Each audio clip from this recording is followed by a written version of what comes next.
Hello rice नोंथांमोन नै जोंहा गामिनि फुख्रियाव रायजोनो दिनै ना बोखांनानै जानो नागिरदों।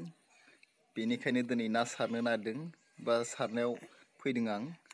ना सारनायखौ नोंथांमोननो देखायगोन, नोंथांमोनहा नायफालांबानो जाबाय। मानो होनोब्ला नाया दाखालि मोनायाव सोरबा माखासे खावनाय जादों, बेनिखायनो दिनै गामिनि रायजोनो बोखांनो नागिरदों।